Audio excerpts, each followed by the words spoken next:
அந்த கருவறையில் மையத்தில் வைக்கக்கூடிய தெய்வம் சிவலிங்க திருமேனி ஒன்னே ஒண்ணுதான். இதெல்லாம் பெரியவங்க அனுபவபூர்வமாக உணர்ந்து தாங்க கோயிலில் நிறுவி வச்சிருக்கிறாங்க. ஏதாவது ஒரு இடத்துல கொண்டு சிவலிங்கத்தை வைக்கணும், வைக்கல. இன்னைக்கு நாம நம்ம அறிவுக்கு தக்கவாறு வச்சுக்கிட்டு இருக்கிறோம். பழமையான ஆலயங்கள் எங்கெங்கெல்லாம் இருக்குதோ அந்த சிவலிங்க திருமேனி எங்கே வச்சிருக்கிறாங்கன்னு கருவறையின் அளவை கணக்கீடு பார்த்தீங்கன்னா மையத்தில் இருப்பது சிவலிங்க திருமேனி. ஒரு சபைக்கு போனால் சபாநாயகர் தான் சுப்பீரியர், அவர் தான் சுப்பீரியர். முதல்வராக இருந்தால் கூட சபாநாயகருக்கு அவர் கட்டுப்பட்டவர் தாங்க. இதுதான் சபை, அதுதான் அவர் தான் சபையை நடத்துபவர். அது மாதிரி ஒரு ஆலயத்தில் சிவலிங்க திருமேனி தான் சுப்பீரியர்.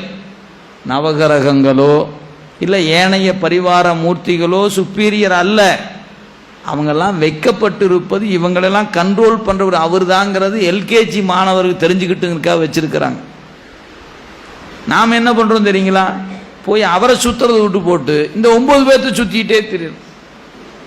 நினச்சி பாருங்களேன், நம்ம எவ்வளவு தூரம் நான் சொன்னேன் பார்த்தீங்களா? நம் அறிவில் அறியாமை கலந்து இருக்கிறது. அந்த அறியாமையின் காரணமாக யாரை சுற்றணுமோ அவரை விட்டு போட்டு சுற்றக்கூடாத ஆளை போய் சுற்றுன்னு சுற்றுறோம். 9 சுற்று சுற்றி அது 9 தீபம் போட்டு, சில பேர் வயசு தக்கவா தீபமெல்லாம் போட்டு படாத பாடுபடுத்து கொண்டு இருக்கிறோம். ஏன்? அது அறியாமை. நீங்கள் இதெல்லாம் விட்டு போட்டு நேராக அங்கே கருவறை இருக்கிற பெருமான்கிட்ட போய் கண்ணீர் சிந்தி நின்றால் அவர் கூப்பிடார், ஏய் சனி இங்கே வா, என்ன நம்ம ஆளை போட்டு என்னமோ பண்ணிட்டு இருக்கிறியா, கொஞ்சம் கண்டுக்கம் போ அப்படின்னு அவர் அங்கேருந்து ஆர்டர் அங்கே பாஸ் ஆகிடும். நீங்கள் இங்கே போய் காலை பிடிச்சி கதறி என்ன அவர் கடைசியாக நீங்கள் எல்லாம் போடுற வரையும் கம்முனே இருப்பார். சட்டம் தன் கடமையை செய்யும் அப்படின்னு கை போட்டுவார். ஓச்சா வம்பு, சில நாளாக கும்பிட்டுனே ஐயா என்னையா ஆச்சு அப்படின்னா, நீங்கள் கொடுத்துறத தலைவர்கிட்ட பரிந்துரை பண்ணியிருக்கிற மேலேருந்து நான் ஆர்டர் வரலன்ட்டு உட்கார்ந்துருப்பார். எனவே இதை நன்கு விளங்கி கொள்ளுங்க. சிவபெருமானால் கொடுக்க முடியாததை வேறு யாராலும் கொடுக்க முடியாது. தேவாரம் ஞானசம்பந்த பெருமான் திரு கோளிலி தேவாரத்தில் சொல்றாரு, கொடுக்ககிலா வரம் கொடுக்கும் கோளிலியம் பெருமான். கொடுக்ககிலா வரம் கொடுக்கும். அவர் போல வரம் கொடுக்கிறவங்க ஒருத்தரும் இல்லை. அவ்வளவு கருணையுடைய பெருமான்ங்க. அவர் தான் சுப்பீரியர்.